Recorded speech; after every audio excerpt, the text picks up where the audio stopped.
ಅವಕಾಶ ಹುಡುಕ್ತಾ ಇದ್ರೆ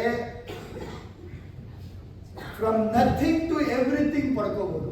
ಫ್ರಮ್ ನಥಿಂಗ್ ಟು ಎವ್ರಿಥಿಂಗ್. ಯಾರಿಗೆ? ಅಪರ್ಚುನಿಟಿ. ಪ್ರಾಬ್ಲಮ್ ಹುಡುಕೋರಿಗೆ ಕಣ್ಮುಂದೆ ಎಲ್ಲ ಕೊಟ್ಟರು ಕೂಡ ಇಲ್ಲ ಸರ್ ಅದಕ್ಕೆ ಆಗಲ್ಲ, ಇದಿಲ್ಲ ಸರ್ ಅದಕ್ಕೆ ಆಗಲ್ಲ, ಅದಿಲ್ಲ ಸರ್ ಅದಕ್ಕೆ ಆಗಲ್ಲ, ಕಾರಣ ಹುಡುಕ್ತಾರೆ.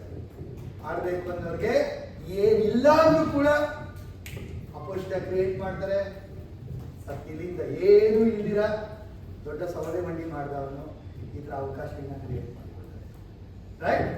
ಸೊ ನೀವೆಲ್ಲ ಯಾರಾಗ್ತೀರಾ? ಆಪರ್ಚುನಿಟಿ ಆಗ್ತೀರಾ? ಆಪರ್ಚುನಿಟೀಸ್ ಆಗ್ತೀರಾ? ಹೌದಾ? ಅವಕಾಶಗಳನ್ನ ಬಳಸ್ಕೊಳ್ತೀರಾ? ಗ್ರಾಬ್ ಮಾಡ್ಕೊಳ್ತೀರಾ? ರಿಸೀವ್ ಮಾಡ್ಕೊಳ್ತೀರಾ?